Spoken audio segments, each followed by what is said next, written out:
빛나는 조명 아래 모든 것은 완벽해 보인다. 하지만 그림자는 빛이 강할수록 더 짙게 들이오는 법이다. 이것은 화려한 무대 뒤에서 벌어지는 추악한 진실과 그 속에서 피어나는 처절한 사랑에 관한 이야기다. 과거에 지울 수 없는 상처를 안고 복수의 칼날을 가는 여자 한수민. 그리고 그녀를 지키기 위해 기꺼이 어둠 속으로 뛰어든 남자 차강구. 거짓된 미소와 배신이 난무하는 연예계라는 전장 한복판에서 두 사람의 숨막히는 생존과 구원의 여정이 지금 시작된다. 남양주 종합촬영소 제3 스튜디오의 공기는 팽팽하게 당겨진 활시위 같았다. 수십 대의 카메라와 뜨거운 조명, 그리고 숨을 죽인 채 지켜보는 수백 명의 스태프들. 그 중심에 대한민국이 사랑하는 만인의 연인 톱스타 한수민이 서 있었다. 그녀는 100억 원 규모의 블록버스터 액션 영화 붉은 제국의 클라이맥스 장면을 촬영 중이었다. 찢어진 드레스 사이로 드러난 하얀 피부에는 가짜 피와 흙먼지가 묻어 있었지만 그녀의 미모는 그 혼란 속에서도 기이할 만큼 빛을 발했다. 캐옷 좋아, 수민 씨 감정 완벽했어. 박 감독의 외침과 함께 스튜디오를 짓누르던 긴장감이 일순간에 풀어졌다. 스태프들이 분주하게 움직이기 시작했고 수민은 방금 전까지 보여주었던 세상을 다 잃은 듯한 처절한 표정을 순식간에 지우고 프로페셔널한 미소를 지어 보였다. 수고하셨습니다. 그녀는 고개를 가볍게 숙이며 대기실로 향했다.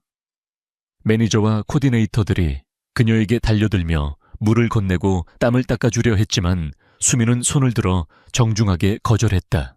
잠시 혼자 있고 싶어요. 10분만. 그녀의 목소리는 부드러웠지만 거부할 수 없는 위험이 서려 있었다. 사람들을 물리고 세트장 구석에 가니 의자에 앉은 수민은 무의식적으로 자신의 왼쪽 쇄골 아래를 손으로 감싸 쥐었다. 그곳에는 짙은 파운데이션으로 교묘하게 가려진 별 모양의 붉은 흉터가 자리하고 있었다. 그것은 태어날 때부터 지닌 흉터가 아니었다. 그것은 낙인이었다.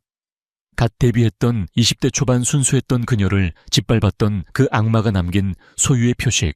그녀의 눈동자가 순간적으로 어둡게 가라앉았다. 대중들이 아는 밝고 명랑한 한수민은 연기일 뿐이었다. 진짜 한수민은 그날 밤 차가운 호텔방 바닥에서 죽었다. 지금 살아있는 것은 오직 복수만을 위해 숨쉬는 껍데기일지도 모른다. 그때였다. 누군가의 시선이 꽂히는 느낌에 수민은 고개를 돌렸다. 세트장 한편 조명 타워의 그림자 속에 한 남자가 서 있었다. 큰 키에 딱 떨어지는 검은색 수트 귀에 꽂은 이니어. 그리고 무엇보다 날카로운 맹금류를 연상시키는 눈빛. 오늘부터 그녀의 경호를 맡게 된 차강우 팀장이었다. 간구는 다른 스태프들처럼 그녀의 미모에 감탄하거나 알랑거리지 않았다. 그는 마치 스캐너처럼 그녀의 주변 환경 스태프들의 동선, 그리고 천장에 매달린 구조물들을 끊임없이 관찰하고 있었다. 그의 무표정한 얼굴은 차갑다 못해 서늘했지만 그 눈빛만은 기이할 정도로 뜨겁게 번뜩였다. 아베오지의 친구가 보낸 사람이라니 믿어야겠지만 너무 딱딱해 보이는군. 수민은 속으로 생각하며 다시 촬영 준비를 위해 일어섰다. 다음 씬은 폭발을 피해 달리는 장면이었다. 특수효과팀이 화약의 양을 조절하고 있었고 조명팀은 거대한 조명 크레인을 조정하느라 분주했다. 자, 다시 갑니다. 배우 위치로 레디, 액션. 감독의 신호와 함께 거대한 굉음이 울렸다. 수민은 각본대로 달리기를 시작했다. 사방에서 흙먼지가 튀어 올랐다. 그녀는 전력으로 질주하며 연기가 아닌 실제와 같은 공포를 표현해냈다. 그 순간 강구의 미간이 좁혀졌다. 그의 시선은 수민이 아니라 그녀의 머리 위 10m 상공에 매달려 있는 대형 조명기를 향해 있었다. 미세했다. 일반인의 눈에는 보이지 않았겠지만 수년간 전장을 누비며 생사를 넘나들었던 전직 특수부대 장교인 간구의 눈에는 보였다.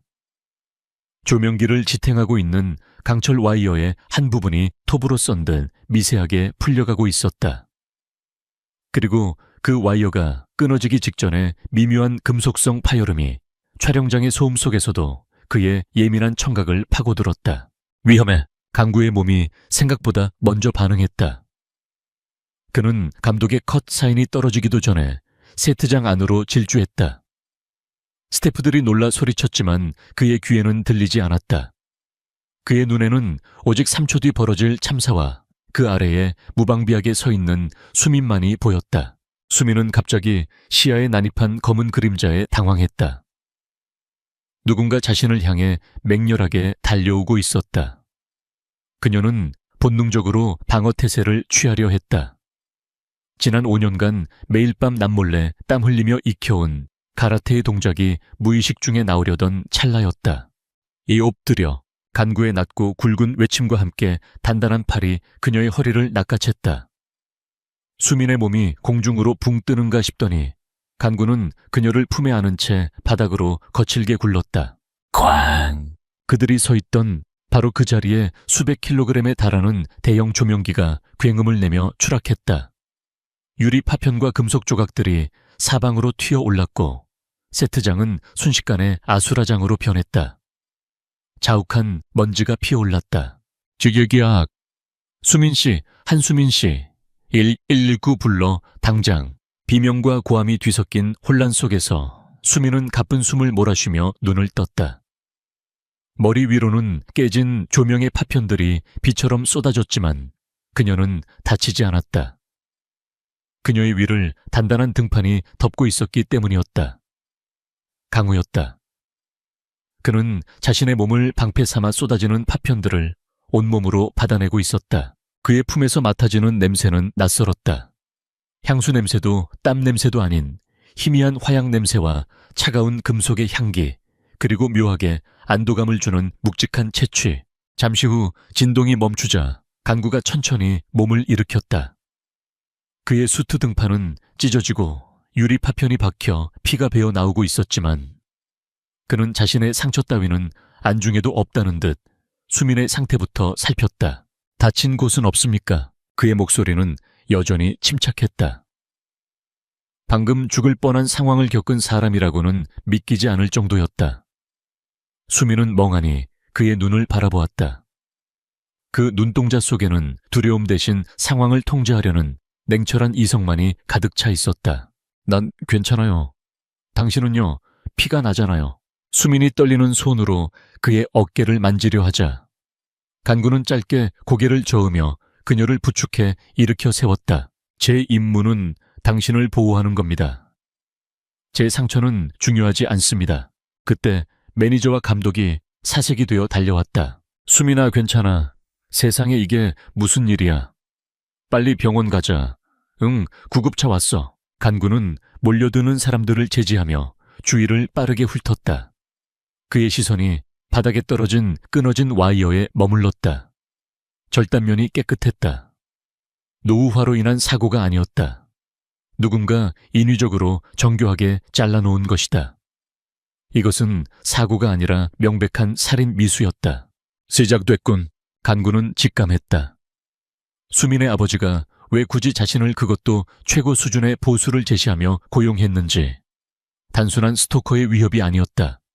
이것은 훨씬 더 조직적이고 악랄한 냄새가 났다. 병원에 가기 전에 잠시 대기실에 들르겠습니다.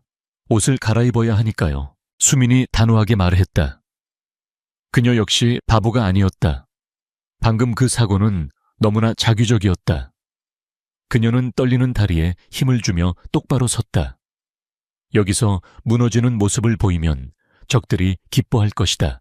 대기실로 돌아온 수민은 문을 잠그자마자 다리에 힘이 풀려 주저앉을 뻔했다. 하지만 간구가 곁에서 그녀를 부축해 의자에 앉혔다. 괜찮은 척하지 않아도 됩니다. 지금은 카메라 앞이 아니니까요. 간구가 구급상자를 가져와 자신의 상처가 아닌 수민의 팔에 난 가벼운 찰과상을 소독하기 시작했다. 그의 손길은 투박한 외모와 달리 놀라울 정도로 섬세했다. 따가움의 수민이 살짝 찡그리자 그가 잠시 손을 멈추고 그녀를 올려다보았다. 아프면 말하십시오. 당신 등이나 걱정해요. 꽤 깊게 베인 것 같은데. 익숙합니다. 이 정도는 상처축에도 못 깁니다. 간구는 무심하게 대답하며 솜을 버렸다. 그리고는 대기실 내부를 점검하기 시작했다. 누군가 침입한 흔적이 있는지 살피던 그의 눈빛이 날카롭게 변했다. 수민의 화장대 위 평소에는 없던 검은색 상자 하나가 놓여 있었다. 잠깐 물러서십시오. 간구가 수민을 뒤로 물리고 조심스럽게 상자에 접근했다. 폭발물일 가능성도 배제할 수 없었다. 그는 주머니에서 작은 나이프를 꺼내 조심스럽게 상자의 뚜껑을 열었다. 다행히 폭발은 없었다. 하지만 그 안에 들어있는 것은 폭탄보다 더 끔찍한 것이었다. 목이 잘린 하얀 백합 한 송이. 그리고 그 꽃이 위에는 붉은색 잉크 아니피처럼 보이는 액체로 쓴 카드가 놓여 있었다. 간구가 장갑을 낀 손으로 카드를 집어들었다. 카드에는 단 한 문장이 적혀 있었다. 별은 여전히 예쁘게 빛나고 있더군. 내 쇄골 아래에 박아둔 그 별 말이야. 그 문구를 본 순간 수민의 얼굴에서 핏기가 완전히 사라졌다. 그녀는 입을 틀어막고 뒷걸음질 쳤다. 공포가 쓰나미처럼 밀려왔다. 그 흉터의 위치를 아는 사람은 극히 드물었다. 코디네이터조차 모르게 철저히 가리고 다녔다. 그것을 아는 사람은 오직 그 사람이야. 그가 돌아왔어. 수민의 몸이 사시나무 떨듯 떨리기 시작했다. 강인한 척 버티고 있던 마음의 벽이 순식간에 허물어졌다. 과거의 악몽 비릿한 웃음소리, 거칠게 짓누르던 손길이 생생하게 되살아났다. 간구는 카드를 증거물 봉투에 넣고 공포에 질린 수민에게 다가갔다. 그는 허둥대거나 위로의 말을 건네는 대신 그저 묵묵히 그녀의 앞을 막아섰다. 거대한 산처럼 세상의 모든 위협으로부터 그녀를 차단하겠다는 듯이. 누군지 짐작이 갑니까? 간구의 차분한 목소리가 수민의 혼란스러운 정신을 현실로 붙잡아왔다. 수민은 고개를 끄덕이지 못하고 그저 눈물 고인 눈으로 간구를 바라보았다. 그 눈빛은 도움을 요청하고 있었다. 살려달라고, 다시는 그 지옥으로 끌려가고 싶지 않다고 비명 지르고 있었다. 간구는 한쪽 무릎을 꿇어 그녀와 눈높이를 맞췄다. 그리고 그 어느 때보다 진지하고 확신에 찬 목소리로 말했다. 두려워하지 마십시오. 당신이 누구를 상대하든 그놈들이 어떤 놈들이든 상관없습니다. 그는 잠시 말을 멈추고 떨고 있는 수민의 손을 조심스럽게 잡았다. 그의 손은 거칠고 투박했지만 그 온기는 놀라울 정도로 뜨거웠다. 제 의뢰인은 당신의 아버지가 아닙니다. 지금 이 순간부터 제 의뢰인은 한수민 씨 당신입니다. 제 목숨이 붙어있는 한 그 누구도 당신의 손가락 하나 건드리지 못하게 할 겁니다. 이건 계약이 아니라 제 약속입니다. 간구의 눈동자 속에 자신의 모습이 비쳤다. 겁에 질린 여자가 아닌 보호받고 있는 한 여자의 모습이. 수민은 처음으로 이 칠흑 같은 어둠 속에서 희미한 빛을 본 것 같았다. 하지만 그녀는 아직 알지 못했다. 이 위협은 단순한 시작에 불과하다는 것을. 그녀를 노리는 것은 과거의 망령뿐만이 아니라 현재의 화려한 조명 아래 숨어있는 또 다른 악의 그림자 질투에 눈이 먼 동료 배우이자 그 망령의 새로운 연인인 민지연이 도사리고 있다는 사실을. 대기실 밖 닫힌 문 너머로 누군가의 하이힐 소리가 또각또각 멀어지고 있었다. 입가에 비릿한 미소를 머금은 채 다음날 아침 촬영장은 겉보기에 평온을 되찾은 듯했다. 어제 그 끔찍했던 조명 추락 사고는 기계 결함에 의한 단순 사고로 언론에 보도되었다. 영화 제작사와 소속사는 발빠르게 움직여 논란을 잠재웠지만 촬영장 구석구석에서 스태프들이 주고받는 은밀한 눈빛까지 통제할 수는 없었다. 그들은 수민을 보며 수군거렸고 그 시선 속에는 동정보다는 호기심이 걱정보다는 가십거리를 대하는 흥미가 담겨 있었다. 수민은 밴 안에서 메이크업 수정을 받고 있었다. 거울 속에 비친 그녀의 얼굴은 창백했지만 눈빛만은 도끼 품은 뱀처럼 서늘하게 빛나고 있었다. 어제 받은 그 백합빛 꽃다발과 카드. 그것은 단순한 협박이 아니었다. 그것은 선전포고였다. 수민 씨, 오늘 컨디션은 좀 어때요? 어제 많이 놀랐죠. 코디네이터가 조심스럽게 물었지만 수미는 대답 대신 가볍게 고개만 끄덕였다. 그녀의 신경은 온통 밴 밖 출입구 쪽에 집중되어 있었다. 그때였다. 요란한 하이힐 소리와 함께 밴의 문이 벌컥 열렸다. 어머, 우리 수민이 살아있었네. 난 또 뉴스 보고 기절하는 줄 알았잖아. 과장된 몸짓과 걱정스러운 척하는 목소리 하지만 그 뒤에 숨겨진 입꼬리는 미묘하게 올라가 있었다. 민지연이었다.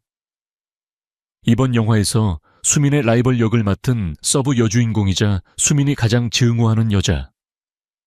그리고 과거 수민을 지옥으로 밀어넣었던 그 회장의 현재 애인. 지연은 허락도 없이 밴 안으로 들어와 수민의 옆자리에 털썩 앉았다. 짙은 향수 냄새가 좁은 공간을 순식간에 메웠다. 수민은 미간을 찌푸렸다. 그 향수 과거, 그 남자가 좋아했던 브랜드였다. 지연 언니, 노크도 없이 무례하네요. 수민이 차갑게 쏘아붙였지만 지연은 아랑곳하지 않고 수민의 어깨를 감싸 쥐었다. 마치 친한 언니가 동생을 위로하는 듯한 모양새였지만 그 소나기 힘은 꽤나 거셌다. 무례라니 섭섭하게. 같은 소속사 식구끼리 걱정돼서 온 사람한테. 안 그래도 회장님이 아니 윗분들이 얼마나 걱정하시던지. 너처럼 귀한 몸이 다치면 큰일이라면서 말이야. 회장님이라는 단어에서 지연은 의도적으로 뜸을 들였다. 수민의 눈동자가 흔들리는 것을 즐기려는 심산이었다. 참 그러게 평소에 몸조심 좀 하지 그랬어. 옛말에 그런 거 있잖아.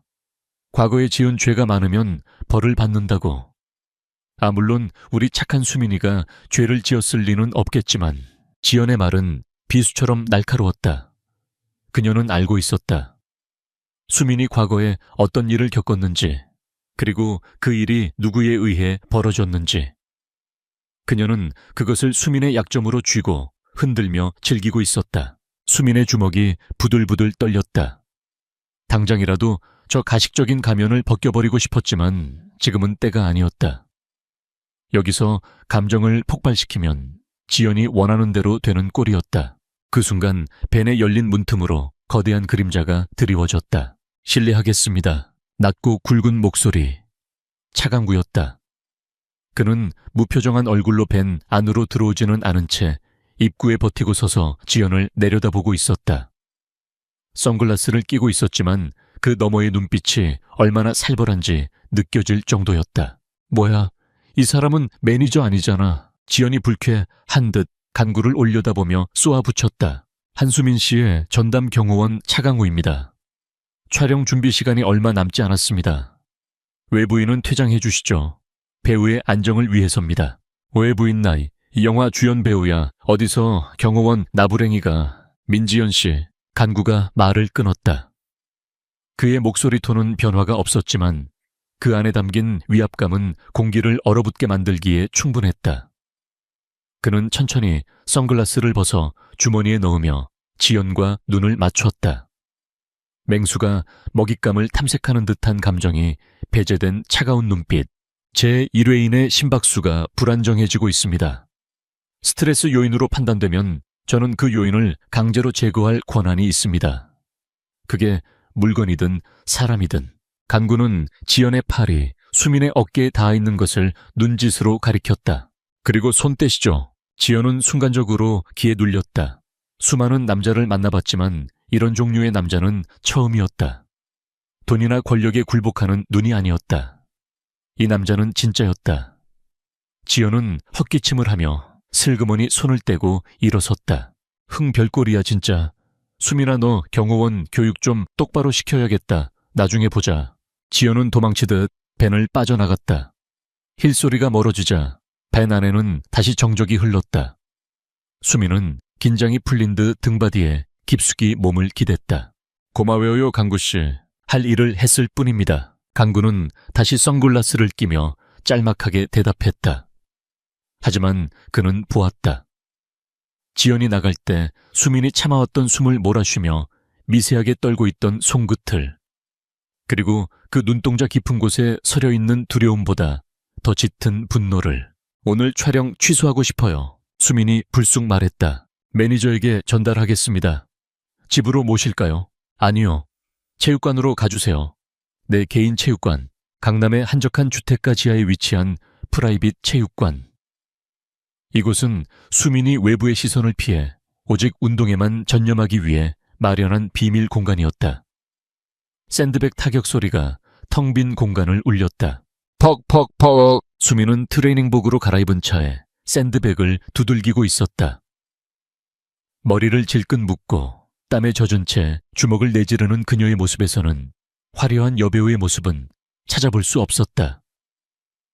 그녀는 마치 눈앞에 있는 샌드백이 민지연이라도 되는 것처럼, 아니, 그보다 더 끔찍한 과거의 망령이라도 되는 것처럼 맹렬하게 공격했다. 간구는 체육관 입구 쪽에 팔짱을 끼고 서서 그녀를 지켜보고 있었다.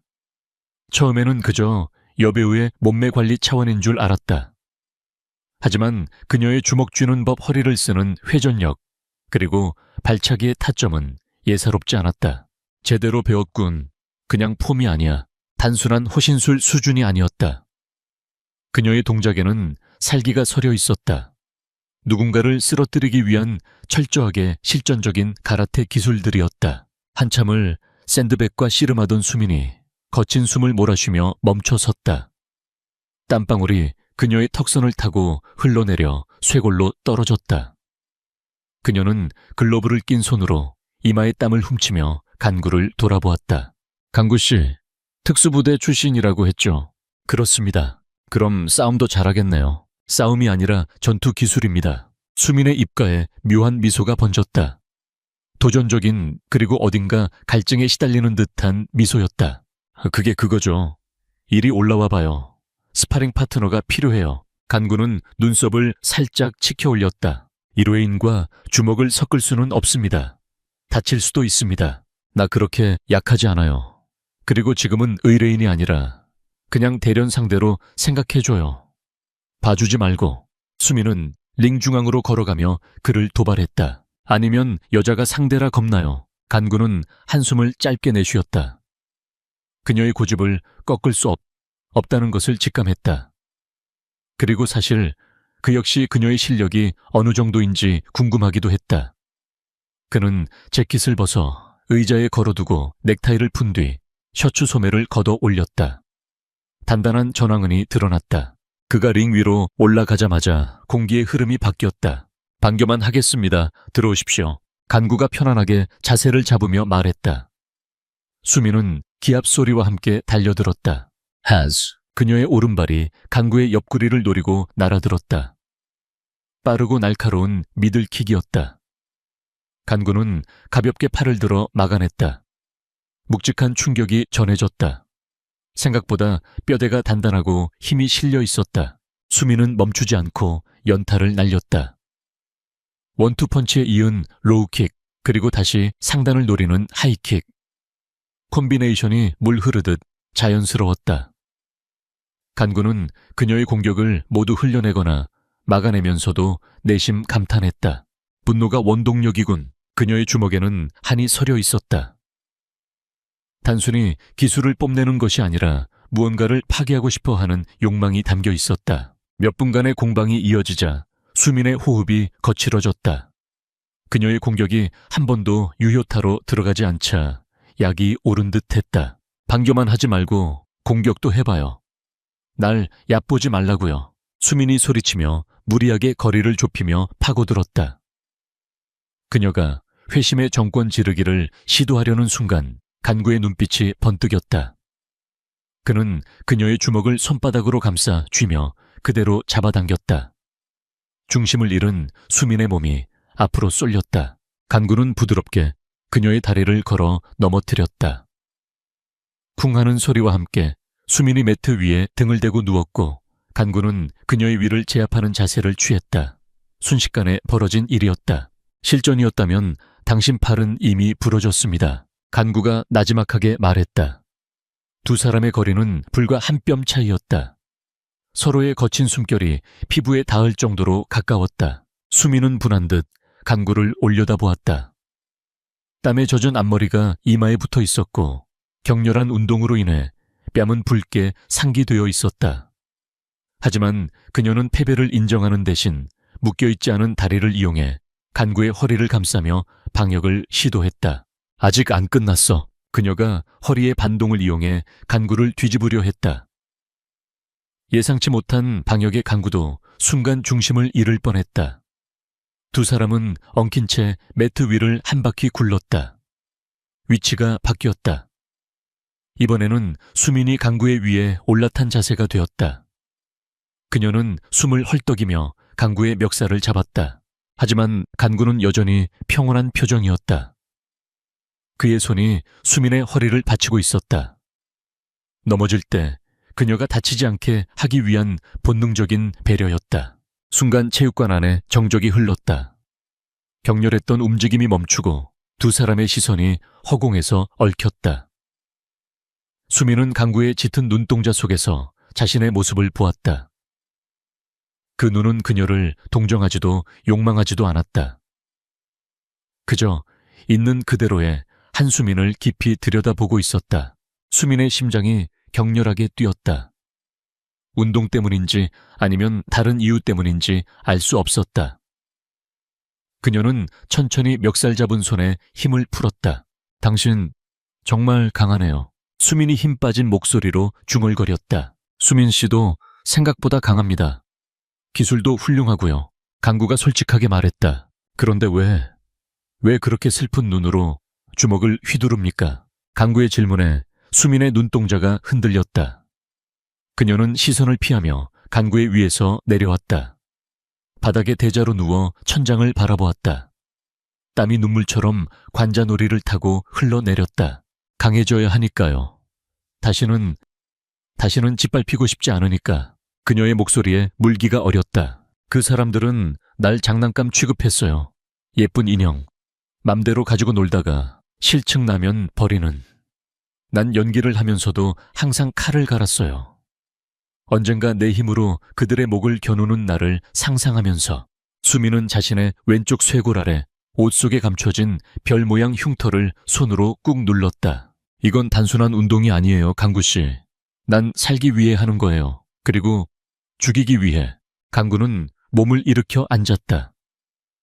그녀의 고백은 무거웠다. 그는 알고 있었다. 누군가를 죽이고 싶을 만큼의 증오가 사람을 어떻게 변화시키는지. 그 역시 전장에서 동료를 잃고 복수심에 불타올랐던 밤들이 있었으니까. 간구는 수건을 집어 수민에게 건넸다. 죽이는 건 제가 합니다. 그의 덤덤한 말에 수민이 고개를 돌려 그를 쳐다보았다. 당신의 손은 더러운 피를 묻히기에 너무 예쁩니다. 그러니 칼이 필요하면 저를 쓰십시오. 제가 당신의 칼이 되어 드리겠습니다. 그것은 단순한 경호원의 멘트가 아니었다. 그것은 남자 대 여자로서 그리고 상처 입은 짐승끼리의 맹세와도 같았다. 수민은 수건을 받아들고 피식 웃었다. 아까의 도끼 서린 미소가 아닌 조금은 편안해진 미소였다. 말은 잘하네요. 비싼 돈 주고 고용한 보람이 있게. 가격 대비 성능은 확실할 겁니다. 간구도 여튼 미소를 지었다. 처음으로 보여주는 인간적인 표정이었다. 그때 수민의 핸드폰이 요란하게 울렸다. 매니저였다. 여보세요, 무슨 일이야 오빠. 통화기 너머로 다급한 매니저의 목소리가 체육관의 고요를 깼다. 수민아, 큰일 났어. 지금 인터넷 봤어. 민지연 그 계집애가 지금 라이브 방송 켰는데 내 얘기를 하고 있어. 아주 작정을 하고 덤비는데. 수민의 표정이 순식간에 차갑게 굳어졌다. 뭐라고? 너랑 관련된 찌라시들, 스폰서 루머, 과거 잠적했던 기간에 대한 의혹들. 교묘하게 사실인 것처럼 포장해서 떠들고 있다고. 지금 시청자가 10만 명이 넘어가. 수민은 전화를 끊지 않은 채 간구를 바라보았다. 그녀의 눈빛이 다시금 타올랐다.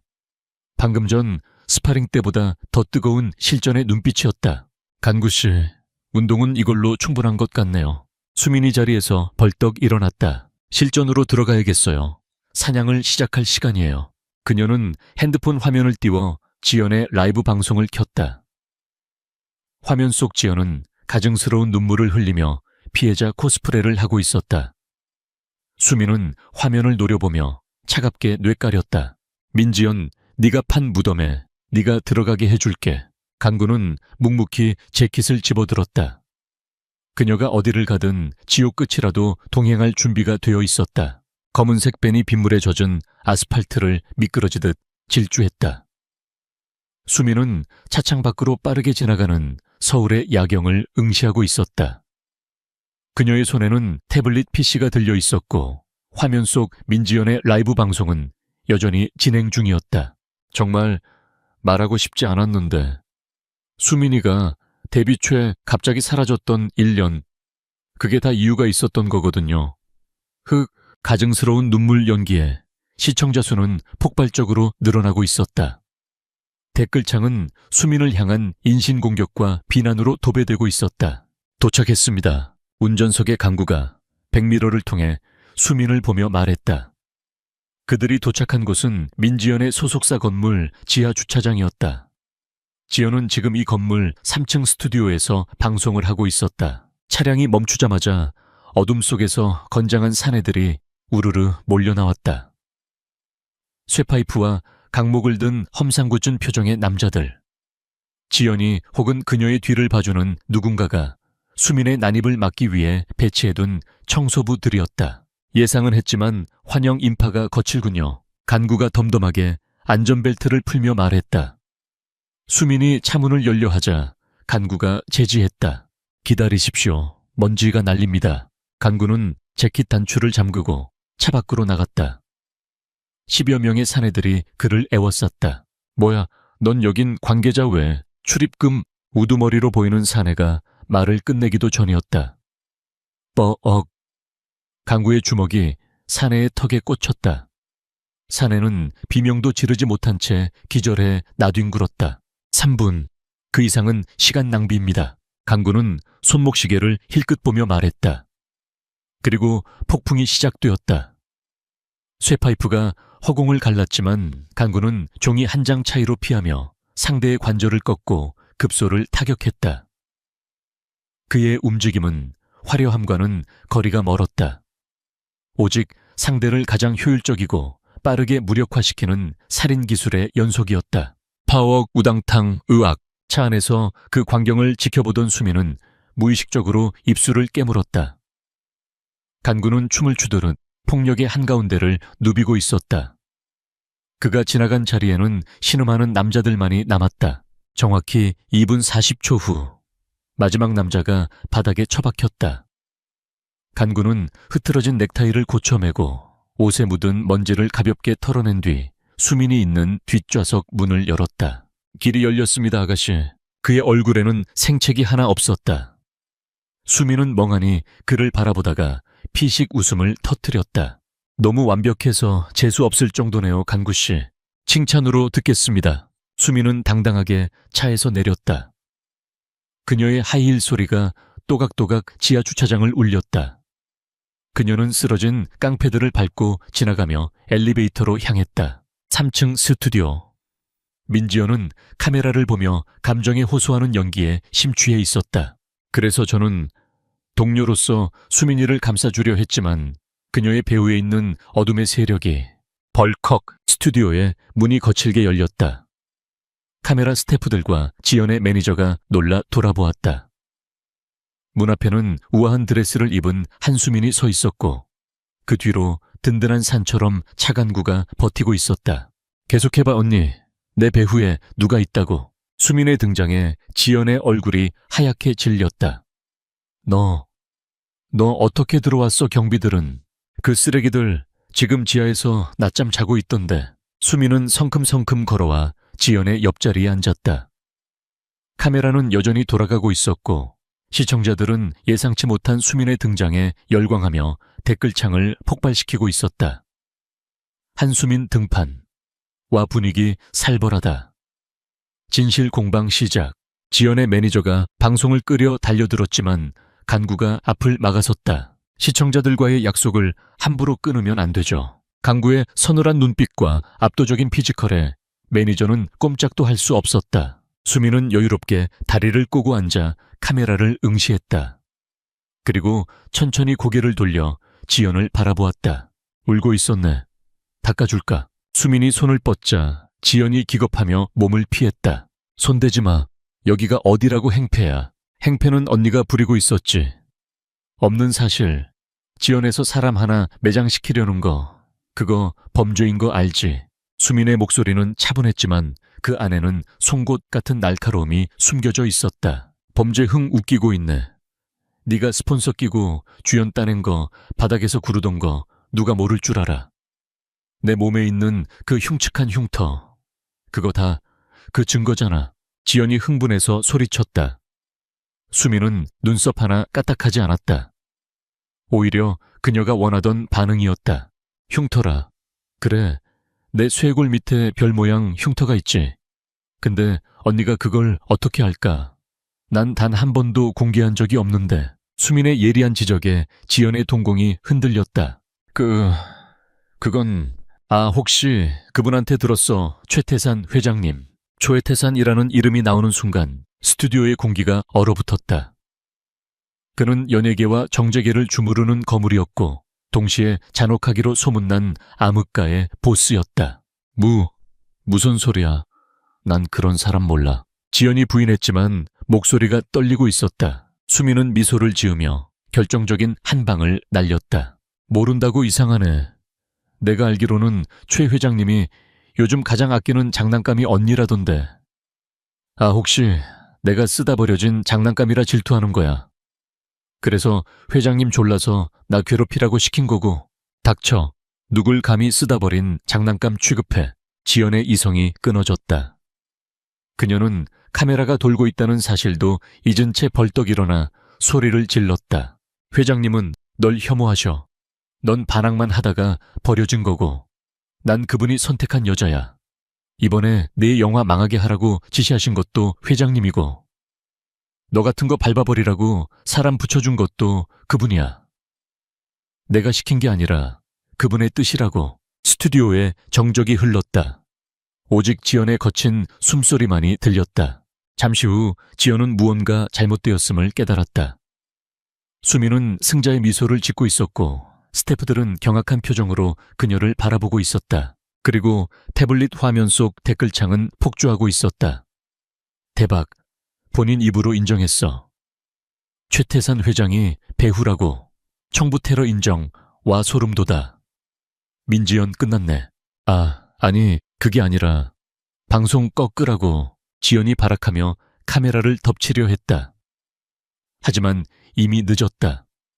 수백만 명의 시청자가 그녀의 자백을 목격했다. 그녀 스스로 자신의 추악한 음모와 스폰서와의 관계를 만천에 폭로한 것이다. 간구가 그제야 매니저에게 길을 비켜주었다. 방송은 끊겼지만 영상은 이미 인터넷에 퍼지고 있었다. 수민은 천천히 자리에서 일어났다. 바닥에 주저앉아 덜덜 떨고 있는 지연에게 다가갔다. 언니 연기는 카메라 앞에서만 했어야지. 현실을 드라마로 착각하면 이렇게 되는 거야. 수민은 뒤도 돌아보지 않고 스튜디오를 나갔다. 강구가 그녀의 뒤를 따랐다. 건물을 빠져나와 벤에 타자마자 수민의 어깨가 축 늘어졌다. 긴장이 풀린 탓이었다. 괜찮으십니까? 강구가 백미러로 그녀를 살폈다. 네, 속이 시원해요. 10년 묵은 체중이 내려가는 것 같아요. 수민은 창밖을 보며 씁쓸하게 웃었다. 하지만 그녀의 눈가는 젖어 있었다. 과거의 상처를 들추어내어 적을 공격하는 일은 결국 자신의 상처도 다시 찢어내는 일이었으니까. 잘하셨습니다. 완벽한 승리였습니다. 간구의 무뚝뚝하지만 진심 어린 위로에 수민의 마음이 조금 놓였다. 이제 시작이에요. 민지연은 꼬리일 뿐. 진짜 머리는 따로 있으니까. 수민의 말대로였다. 민지연의 자폭은 최태산 회장의 심기를 건드리는 방아쇠가 될 터였다. 그 시각 서울 시내의 한 고급 펜트하우스.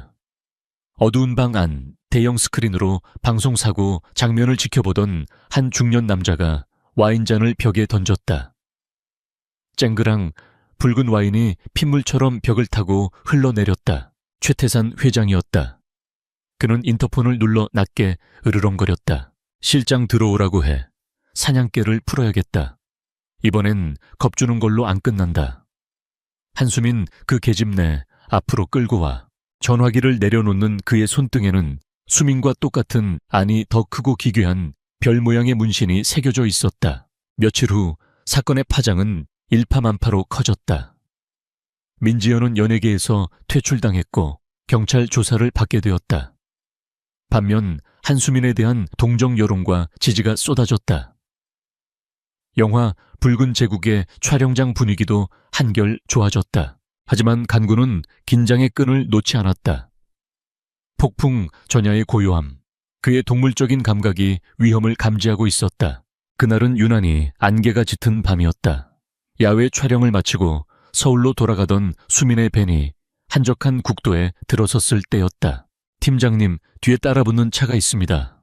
2대, 아니 4대입니다. 조수석에 앉아있던 간구의 무정의로 후방 경호 차량의 다급한 목소리가 들려왔다. 알고 있다. 속도 올려. 따돌린다. 간구가 운전대를 잡은 매니저에게 지시했다. 네네. 매니저가 가속 페달을 밟았지만 뒤따라오던 검은색 세단들은 순식간에 거리를 좁혔다. 그들은 마치 굶주린 늑대떼처럼 수민의 밴을 포위해오기 시작했다. 쾅 오른쪽에서 나타난 차량이 밴의 측면을 들이받았다. 차체가 심하게 흔들리며 수민이 비명을 질렀다. 왁 잡으십시오. 간구가 소리치며 권총을 꺼내 들었다. 대한민국에서는 불가능한 일이었지만 그는 특수임무를 위해 허가받은 아니 아버지가 비밀리에 준비해준 총기를 소지하고 있었다. 쾅. 앞을 가로막은 차량과 충돌하며 밴이 도로 갓길로 튕겨나갔다. 가드레일을 들이받고서야 차는 간신히 멈췄다. 수민 씨 괜찮습니까? 간구가 뒷좌석을 향해 소리쳤다. 수민은 이마에서 피를 흘리며 고개를 끄덕였다. 하지만 상황은 최악이었다. 차 밖에는 이미 수십 명의 괴한들이 차량을 에워싸고 있었다. 그리고 그들 사이로 한 남자가 걸어 나왔다. 최태산의 오른팔이자 악명 높은 해결사 독사였다. 차강구 팀장이라고 했나 실력은 들었지만 오늘은 얌전히 아가씨만 넘기시지. 그러면 목숨은 살려주마. 독사가 비열하게 웃으며 말했다. 간구는 탄창을 확인하고 장전했다. 그의 눈빛이 차갑게 가라앉았다. 수민 씨, 제 뒤에 딱 붙어 계십시오. 절대로 떨어지면 안 됩니다. 간구 씨, 저 사람들 걱정 마십시오. 제가 말했지 않습니까? 간구가 차문을 발로 차서 열며 밖으로 나갔다. 제 1회인을 데려가려면 내 시체를 넘고 가야 할 겁니다. 어둠 속에서 총성이 울려 퍼졌다. 전쟁의 서막이었다. 칠흑 같은 어둠 속에서 총구의 섬광이 번뜩였다. 땅. 간구의 권총이 불을 뿜을 때마다 어둠 속에서 달려들던 사내들이 비명을 지르며 쓰러졌다. 그는 빗발치는 총알을 피해 차량의 문을 방패 삼아 움직였다. 그의 사격 솜씨는 정밀했다. 적의 머리가 아닌 허벅지와 어깨를 정확히 노려 무력화시키는 사격. 살인이 목적이 아니라 최대한 빨리 적의 전력을 줄이고 수민을 보호하는 것이 우선이었기 때문이다. 차 안에서 나오지 마십시오. 머리 숙여요. 간구가 다급하게 소리치며 탄창을 갈아 끼웠다. 밴 안바닥에 웅크린 수민은 두 귀를 막고 떨고 있었다. 유리창이 깨지는 소리, 고함 소리, 화약 냄새가 뒤섞인 생지옥이었다. 적들은 예상보다 훨씬 많았다. 단순히 독사의 패거리만이 아니었다. 숲속에서 또 다른 증원 병력이 나타나고 있었다. 그들은 조직적으로 움직이며 간구를 압박해 들어왔다. 쥐새끼처럼 잘도 피하는군. 독사가 혀를 차며 손짓을 했다. 그러자 부하 중 한 명이 핀을 뽑은 연막탄 2개를 간구가 있는 쪽으로 던졌다. 씩! 순식간에 하얀 연기가 피어오르며 시야를 가렸다. 간구는 본능적으로 입과 코를 막으며 수민이 있는 뒷좌석 문 쪽으로 손을 뻗었다. 하지만 연막 속에서 방독면을 쓴 그림자 2개가 그보다 먼저 움직였다. 간구씨 깍! 수민의 비명이 들렸다. 수민씨! 간구가 소리나는 쪽으로 반가쇠를 당기며 몸을 날렸다. 둔탁한 타격음이 느껴졌지만 동시에 묵직한 쇠파이프가 간구의 뒤통수를 가격했다. 퍽! 세상이 핑 돌았다. 간구는 비틀거리면서도 뒤를 돌아 팔꿈치로 상대를 가격해 쓰러뜨렸다. 하지만 그 찰나의 순간이 치명적이었다. 연기가 거치기 시작했을 때 수민이 타고 있던 벤의 문은 활짝 열려 있었고 그녀는 이미 사라진 뒤였다. 멀리서 검은색 리무진 한 대가 급출발하는 소리가 들렸다. 타이어 타는 냄새를 남기며 리무진은 어둠 속으로 빠르게 사라졌다. 젠장. 강구는 피가 흐르는 머리를 감싸 쥐며 달려가려 했지만 다리에 총상을 입은 독사가 낄낄거리며 그의 앞을 가로막았다. 늦었어 이놈아. 회장님이 물건을 회수해 가셨거든. 넌 여기서 우리랑 놀다가 죽는 거야. 간구의 눈동자가 붉게 충혈되었다. 이성은 마비되었고 오직 살에만이 남았다. 그는 총을 버리고 품에서 날카로운 단검을 꺼내 들었다. 길을 비켜라. 죽고 싶지 않으면. 그의 목소리는 지옥에서 기어나온 악귀의 것과 같았다. 독사의 부하들이 주춤하며 뒤로 물러섰다. 지금까지와는 차원이 다른 기백이었다. 한편 질주하는 리무진 안. 수미는 손목이 케이블 타이로 묶인 채 가죽 시트에 내동댕이 쳐져 있었다. 차 안은 소름 끼치도록 고요했고 클래식 음악이 잔잔하게 흐르고 있었다. 운전석과 뒷좌석 사이의 칸막이는 굳게 닫혀 있었다. 그리고 그녀의 맞은편 어둠 속에 한 남자가 앉아 와인잔을 흔들고 있었다. 보고 싶었다. 나의 작은 별. 그 목소리. 수민의 심장이 멎는 것 같았다. 10년이 지나도 잊을 수 없는 꿈속에서도 그녀를 괴롭히던 목소리. 최태산이었다. 그가 천천히 몸을 기울여 조명 아래로 얼굴을 드러냈다. 세월의 흐름에 주름은 늘었지만 그 특유의 탐욕스럽고 잔인한 눈빛은 여전했다. 아니, 더 짙어져 있었다. 왜, 장님? 수민의 입술이 파랗게 질려 떨렸다. 공포가 온몸을 마비시켜 손가락 하나 까딱할 수 없었다. 당당하게 민지연을 밟아주던 톱스타 한수민은 그곳에 없었다.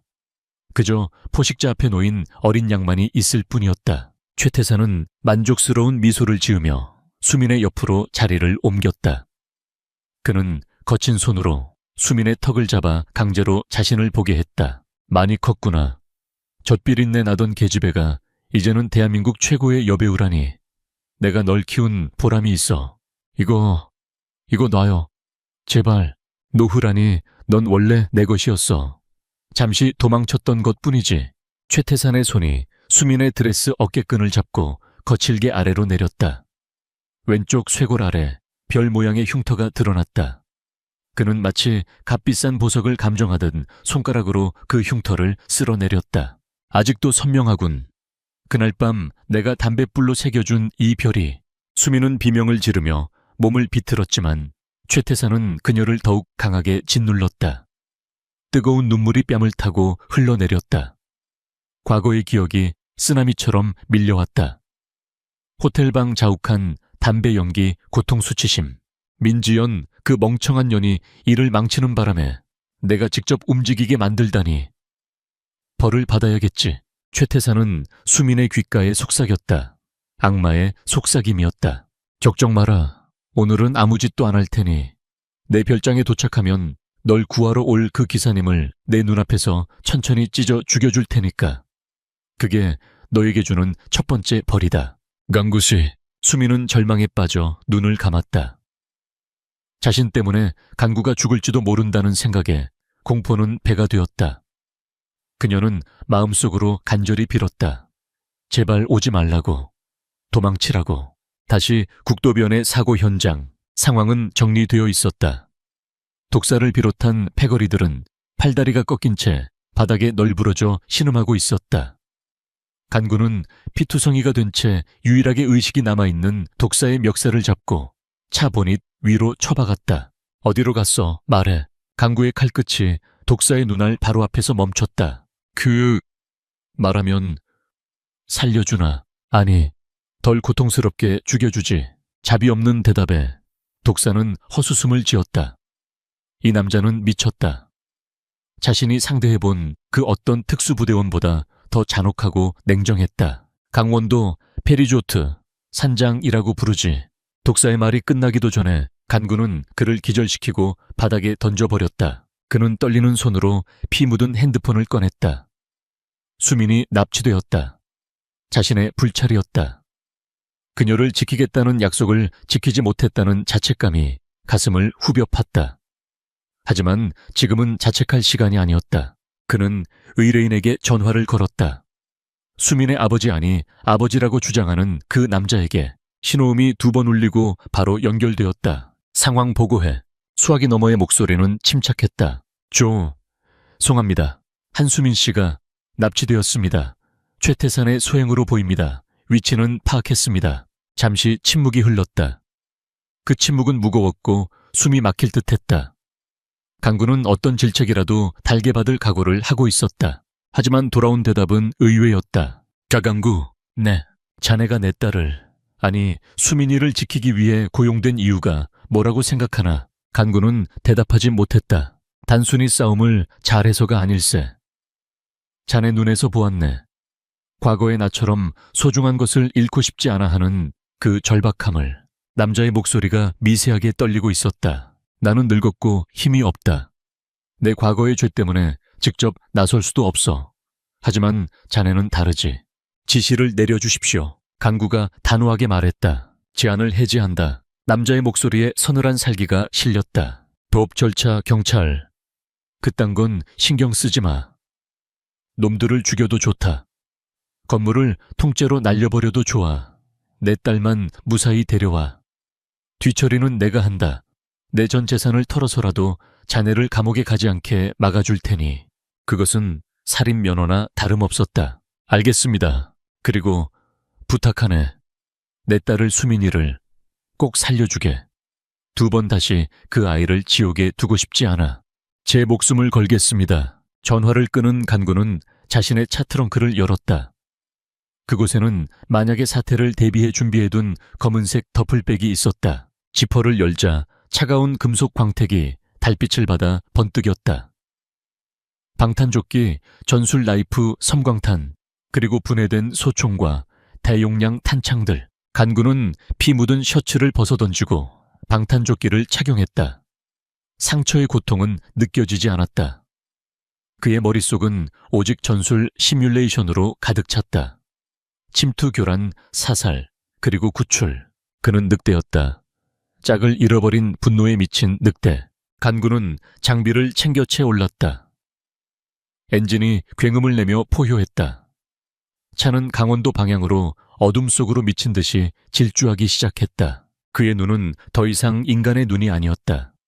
그것은 사냥을 나가는 저승사자의 눈빛이었다. 강원도 깊은 산골짜기, 세상과 단절된 듯한 어둠 속에 흉물스럽게 방치된 페리조트가 모습을 드러냈다. 한때는 화려했을 유럽풍 건물은 이제 깨진 창문과 덩굴 식물로 뒤덮여 기괴한 분위기를 자아내고 있었다. 굵은 빗줄기가 쏟아지며 세상의 모든 소리를 집어삼키고 있었지만 그 빗소리조차 이곳의 살벌한 정막을 깨지는 못했다. 리조트 입구에서 약 500m 떨어진 숲속. 엔진을 끈 차강구는 칠흑 같은 어둠 속에 녹아들어 있었다. 그는 야간 투시경 NVG를 착용하고 리조트의 경비 태세를 살폈다. 정문 둘, 2층 테라스 하나, 순찰조 셋, 최태산의 사병들이었다. 단순한 깡패가 아니었다. 움직임이 절도 있고 무장을 갖춘 훈련받은 용병들이었다. 정면 돌파는 자살 행위였다. 하지만 간구에게 후퇴란 없었다. 그는 품에서 소음기가 장착된 권총과 카람빗, 나이프를 꺼내 들었다. 기다려요, 수민 씨. 지금 갑니다. 간구는 빗속으로 몸을 던졌다. 진흙탕을 기어가면서도 그는 소리조차 내지 않았다. 빗소리는 그의 발소리를 감추는 완벽한 위장막이었다. 첫 번째 타겟은 정문 외곽을 돌고 있는 경비였다. 우비를 입은 사내가 담배를 피우기 위해 잠시 처마 밑으로 들어간 순간이었다. 어둠 속에서 검은 손 하나가 쑥 튀어나와 사내의 입을 틀어막았다. EUB, 비명은 입안에서 맴돌다 사라졌다. 강구의 나이프가 사내의 목을 정확하고 신속하게 그었다. 사내는 바르작거리다 인해 축 늘어졌다. 강구는 시체를 덤불 속으로 끌고 가 숨겼다. 그의 눈빛은 흔들림이 없었다. 살인은 죄악이 아니라 수민을 구하기 위한 필수적인 과정일 뿐이었다. 그는 건물 뒤편의 배수관을 타고 2층으로 올라갔다. 깨진 창문 틈으로 침투하는 그의 움직임은 고양이보다도 유연했다. 리조트 내부는 곰팡이 냄새와 먼지 냄새로 가득했다. 복대는 희미한 비상등만이 깜빡거리고 있었고 곳곳에 최태산의 부하들이 배치되어 있었다. 간구는 벽에 등을 붙이고 호흡을 골랐다. 이제부터는 실내전 CQB였다. 복도 끝에서 2명의 용병이 잡담을 나누며 걸어오고 있었다. 회장님, 저 취향도 참 독특해. 이런 귀신 나올 것 같은 곳에서 쉿 조용히 해. 그 여자 우는 소리 들었어. 독하더라. 그 말이 간구의 이성을 긁었다. 수민이 울고 있다. 그 생각만으로도 피가 거꾸로 솟는 것 같았지만 그는 차갑게 분노를 갈무리했다. 흥분은 금물이었다. 간구는 바닥에 굴러다니던 빈 깡통을 집어 반대편 복도로 던졌다. 쨍그랑, 뭐야, 고양인가 확인해봐. 한 명이 소리가 난 쪽으로 걸음을 옮겼다. 남은 한 명이 고개를 돌린 그 찰나 간구가 튀어나왔다. 퍽 소음기 달린 총구가 남자의 이마를 뚫었다. 쓰러지는 남자를 받아내며 동시에 간구는 앞으로 구르며 두 번째 남자를 향해 격발했다. 슉, 두 발의 총성 없는 죽음. 두 용병은 자신이 죽는지도 모르고 바닥에 쓰러졌다. 간구는 그들의 시체를 넘고 전진했다. 그의 발걸음이 빨라졌다. 같은 시각 리조트 최상층의 펜트하우스. 수민은 앤티크한 의자에 밧줄로 꽁꽁 묶여 있었다. 입에는 재갈이 물려 있었고 헝클어진 머리카락 사이로 보이는 그녀의 눈은 공포와 분노로 붉게 충혈되어 있었다. 방 한쪽에는 최태산이 소파에 앉아 낡은 와인을 따르고 있었다. 그는 수민을 감상하듯 바라보며 비릿한 미소를 지었다. 조금만 기다려라. 내 기사님이 오면 파티를 시작할 테니 오다가 죽을 수도 있겠군. 내 아이들이 솜씨가 좀 좋거든. 최태산이 전화를 받으러 잠시 방을 나갔다. 묵직한 문이 닫히는 소리가 들리자 수민의 눈빛이 변했다. 죽을 수 없어. 여기서 이렇게 끝낼 수는 없어. 그녀는 간구와 함께했던 체육관에서의 시간을 떠올렸다. 위기 상황에서는 주변의 모든 것이 무기가 됩니다. 포기하는 순간이 진짜 죽는 순간입니다. 간구의 목소리가 환청처럼 들려왔다. 수민은 거칠게 숨을 몰아쉬며 주위를 둘러봤다. 손은 뒤로 묶여 있었고 다리도 의자 다리에 고정되어 있었다. 하지만 그녀는 절망하는 대신 관찰했다. 그때 그녀의 시선이 바닥에 머물렀다. 아까 최태산이 위협하며 깨뜨린 와인잔의 파편 조각 하나가 의자 다리 근처에 떨어져 있었다. 수민은 필사적으로 몸을 비틀었다. 의자가 덜컹거리며 소음을 냈지만 상관없었다. 그녀는 구두를 벗어버리고 맨발로 바닥을 더듬었다. 발가락 끝에 날카로운 유리 조각의 감촉이 느껴졌다. 할 수 있어. 한수민, 넌 할 수 있어. 그녀는 발가락으로 유리 조각을 집어 올리려고 애썼다. 발에 쥐가 날 것 같았고 날카로운 유리의 발바닥이 베어 피가 났지만 멈추지 않았다. 고통은 정신을 더 또렷하게 만들 뿐이었다. 몇 번의 실패 끝에 그녀는 기어코 유리 조각을 발로 집어 자신의 손이 묶인 뒤쪽으로 가져갔다. 손끝에 유리가 닿았다. 그녀는 손목을 비틀며 밧줄을 썰기 시작했다. 손목 살이 찢어지는 고통이 밀려왔지만 그녀는 이를 악물고 신음을 삼켰다. 슥슥. 질긴 밧줄의 올이 하나씩 끊어지는 느낌이 들었다. 희망이 보였다. 그녀는 단순히 구조를 기다리는 공주가 아니었다. 그녀는 스스로 운명을 개척하는 전사였다. 한편 3층으로 올라가는 계단, 상황은 악화되었다. 시체를 발견한 적들이 비상을 걸었고 리조트 전체에 사이렌 소리가 울려 퍼졌다. 침입자다, 쥐새끼 한 마리다 잡아. 사방에서 전술 조명을 단 소총들이 간구를 겨눴다. 은밀한 침투는 끝났다. 좀 있다. 이제는 전면전이었다. 두두두두 벽과 난간이 총알 세례에 박살이 났다. 간구는 기둥 뒤에 숨어 탄창을 교환했다. 어깨와 허벅지에 스치듯 총상을 입었지만 아드레날린이 고통을 마비시켰다. 나오시지, 차강구.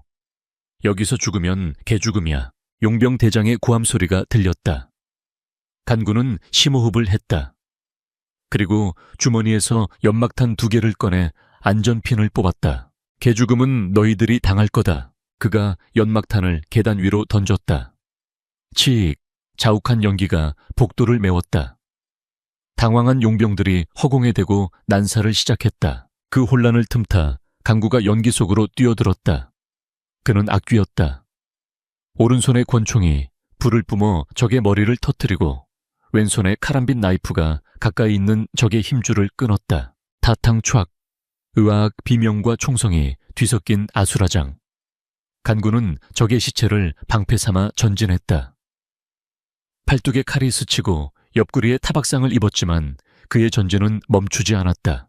그의 머릿속에는 오직 하나, 4층 펜트하우스로 가는 길을 뚫어야 한다는 생각뿐이었다. 마지막 관문인 4층 입구. 거구의 사내 2명이 마체테 정글도를 들고 길을 막아섰다. 총알이 떨어진 간구는 빈 권총을 던져 한 놈의 안면을 가격하고 그대로 달려들었다. 챙챙 금속길이 부딪히는 불꽃이 튀었다. 간구는 자세를 낮춰 거구의 휘두르기를 피한 뒤 그의 팔 안쪽으로 파고들었다. 나이프가 사내의 겨드랑이 급소를 파고들었다. 남자가 쓰러지자 뒤에 있던 다른 사내가 간구의 등을 노리고 칼을 내리꽂았다. 피할 공간이 없었다.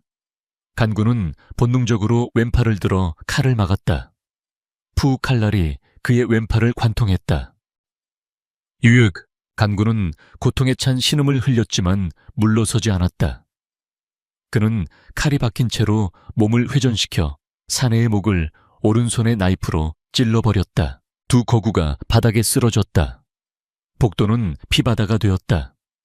간구는 거친 숨을 몰아쉬며 왼팔에 박힌 칼을 뽑아냈다. 굴럭 입에서 핏덩이가 튀어나왔다.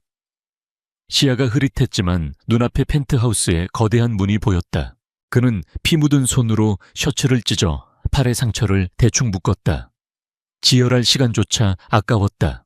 수민씨, 간구는 비틀거리는 다리에 힘을 주어 문 앞으로 걸어갔다. 문 너머에서 수민의 기척이 느껴졌다. 그리고 최태산의 목소리도. 그는 문손잡이를 잡지 않았다. 대신 남은 폭약 브리칭 차저를 문고리에 설치했다. 조금만 참으십시오. 다 끝났습니다. 간구가 폭파 스위치를 눌렀다. 쾅! 거대한 폭발음과 함께 펜트하우스의 문이 박살나며 안으로 날아갔다. 자욱한 먼지 속에서 피와 빗물로 얼룩진 차강구가 걸어 들어갔다. 그의 눈은 지옥불처럼 타오르고 있었다. 그곳에는 경악한 표정의 최태상과 스스로 밧줄을 반쯤 끊어낸 채 피투성이가 된 손으로 깨진 유리 조각을 쥐고 있는 한수민이 있었다. 2 사람의 시선이 마주쳤다. 수민의 눈에서 눈물이 터져 나왔다. 강구씨, 늦어서 죄송합니다. 강구가 나지막이 말했다. 그의 손에 들린 나이프에서 뚝뚝 핏방울이 떨어져 내렸다. 이제 마지막 사냥이 시작될 시간이었다. 폭발의 여진으로 펜트하우스의 샹들리에가 위태롭게 흔들렸다. 자욱한 먼지 구름 사이로 걸어 들어온 차강우의 모습은 인간이라기보다는 피로 빚어진 악귀에 가까웠다. 찢어진 방탄조끼 왼팔에 감긴 피 젖은 셔츠, 그리고 얼굴 반쪽을 덮은 붉은 선혈. 하지만 그의 눈빛만은 어둠 속에서도 형형하게 빛나고 있었다. 최태선은 당황한 기색을 빠르게 감추며 재킷 안주머니에서 황금색으로 도금된 커스텀 권총을 꺼내 들었다. 끈질긴 쥐새끼군. 여기까지 귀여울 줄은 몰랐는데. 망설임 없는 격발이었다. 간구는 본능적으로 몸을 날려 소파 뒤로 숨었다. 총알이 그가 서 있던 바닥 타일을 박살냈다. 수민 씨 엎드려요. 간구가 고함쳤다. 수민은 이미 바닥에 몸을 웅크린 채 등 뒤에 밧줄을 끊어내기 위해 필사적으로 유리 조각을 움직이고 있었다. 손목의 살점이 유리날에 베어 쓰라렸지만 그녀는 입술을 깨물어 피를 내며 비명을 삼켰다. 끊어져라. 제발. 최태사는 여유롭게 소파를 향해 걸어오며 계속해서 방아쇠를 당겼다. 당당, 내가 그 특수부대 출신인가 뭔가 하는 놈이냐. 내 부하들을 꽤나 많이 죽였더구나. 그 핏값은 네 목숨으로 받아야겠다. 간구는 거친 숨을 몰아쉬며 탄창을 확인했다. 총알이 없다. 아까 올라오면서 다 썼다. 남은 건 손에 들린 피 묻은 카람빈 나이프 한 자루뿐. 거리 5m. 상대는 총을 들고 있다. 자신의 몸 상태는 최악이다. 왼팔은 감각이 없고 과다출혈로 시야가 전멸하듯 깜빡였다. 하지만 그는 포기할 수 없었다. 소파 너머에 그녀가 있으니까. 간구는 바닥에 떨어진 와인병을 집어 반대편 벽으로 던졌다. 쨍그랑 최태산의 시선이 본능적으로 소리가 난 쪽으로 돌아갔다. 그 찰나였다. 지금이다. 간구가 소파 위를 뛰어넘어 최태산에게 달려들었다. 성난 맹수 같은 도약이었다. 이 미친 새끼가. 최태산이 급하게 총구를 돌렸지만 간구의 나이프가 더 빨랐다. 푹 간구의 칼날이 최태산의 손목을 꿰뚫었다. 아! 최태산이 비명을 지르며 총을 떨어뜨렸다. 간구는 기회를 놓치지 않고 태산의 명치를 무릎으로 가격했다. 억소리와 함께 거구의 최태산이 뒤로 밀려났다. 하지만 최태산은 단순한 기업가가 아니었다. 그는 밑바닥 깡패 시절부터 주먹 하나로 지금의 자리까지 올라온 싸움꾼이었다. 그는 고통을 참아내며 반대 손으로 간구의 부상당한 왼팔을 정확히 가격했다. 상처 부위를 가격당한 간구의 몸이 휘청거렸다. 그 틈을 타 최태산이 간구의 멱살을 잡고 육중한 몸으로 밀어붙였다. 두 사람은 엉켜서 장식장 위로 쓰러졌다. 유리와 도자기들이 깨지며 요란한 소리를 냈다. 감히 내 몸에 칼을 대 죽여버리겠어. 최태산이 간구의 위에 올라타 주먹을 휘둘렀다. 퍽퍽. 간구는 필사적으로 가드했지만 힘이 빠진 상태에서 쏟아지는 거구의 주먹을 다 막아낼 수는 없었다. 입안이 터지고 눈가가 찢어졌다. 최태산의 손이 간구의 목을 조르기 시작했다. 개월. 간구의 시야가 하얗게 변해가고 있었다. 숨통이 조여오고 힘이 들어가지 않았다. 최태산의 광기 어린 눈동자가 바로 앞에서 번들거렸다. 이대로는 안 돼. 그때였다. 투둑. 마지막 밧줄 한 가닥이 끊어지는 소리가 났다. 수민의 손이 자유로워졌다. 그녀는 퉁퉁 부은 손목을 문지를 새도 없이 자리에서 벌떡 일어났다. 그녀의 눈에 들어온 것은 피투성이가 된 채 목이 졸리고 있는 간구의 모습이었다. 공포 두려움 아니었다. 지금 그녀의 가슴속을 채운 것은 끓어오르는 용암 같은 분노였다. 그 손, 당장 떼! 수민의 외침이 펜트하우스를 울렸다. 최태산이 놀라 고개를 돌리는 순간 수민은 도움닫기를 하며 바닥을 박차고 날아올랐다. 그녀가 5년간 흘린 피와 땀은 헛된 것이 아니었다. 카메라 앞에서의 액션 연기가 아니었다. 이것은 살기 위한 그리고 지키기 위한 일격이었다. 수민의 날카로운 발차기가 정확한 포물선을 그리며 최태산의 관자놀이에 꽂혔다. 비을! 둔탁한 타격음과 함께 최태산의 고개가 꺾였다. 예상치 못한 공격에 최태산이 비틀거리며 간구에게서 떨어져 나갔다. 간구는 콜록거리며 숨을 토해냈다. 수민씨, 일어나요 간구씨. 수민은 멈추지 않았다. 비틀거리는 최태산에게 다가가 가라테의 정권 지르기로 그의 복부를 가격했다. 남자의 단단한 근육에 주먹이 아팠지만 그녀는 멈추지 않고 연타를 날렸다. 이건 내 인생을 망친 대가야. 폐억. 이건 간구씨를 다치게 한 대가고. 피억. 하지만 체급 차이는 어쩔 수 없었다. 정신을 차린 최태산이 수민의 머리채를 휘어잡았다. 인연이 오냐오냐 해줬더니 그가 수민을 바닥으로 내동댕이 치려 했다. 그 순간 바닥에서 일어난 간구가 최태산의 등 뒤에서 그를 덮쳤다. 간구는 최태산의 목을 팔로 감싸 안고 있는 힘을 다해 조르기 시작했다. 리어 네이키드 초크, 리어 네이키드 초크. 수민 씨를 건드리지 마라. 간구의 팔뚝에 핏줄이 터질 듯 솟아올랐다. 최태산은 수민의 머리채를 놓고 간구의 팔을 떼어내려 발버둥 쳤다. 그의 얼굴이 보라색으로 질려갔다. 간구는 절대 놓지 않았다. 자신의 뼈가 부러져도 근육이 찢어져도 상관없다는 듯이. 그는 최태산이 의식을 잃고 축 늘어질 때까지 조르고 또 졸랐다. 털썩 거구에 최태산이 바닥으로 무너져 내렸다. 간구도 힘이 풀려 그 옆에 주저앉았다. 그는 거친 숨을 몰아쉬며 떨리는 손으로 자신의 목을 감싸 쥐었다. 방 안에는 거친 숨소리만이 가득 찼다. 수민은 멍하니 쓰러진 최태산을 바라보았다. 그토록 무서워했던 거대한 산, 절대 무너뜨릴 수 없을 것 같았던 악몽이 지금 그녀의 발 아래 쓰러져 있었다. 별것 아니었다. 그저 욕망에 찌든 늙은 남자일 뿐이었다. 수민은 천천히 고개를 들어 간구를 보았다. 피와 땀으로 범벅이 된 남자가 그녀를 보며 희미하게 웃고 있었다. 괜찮습니까?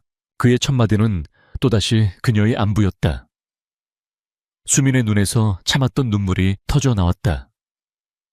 그녀는 간구에게 달려가 그를 끌어안았다.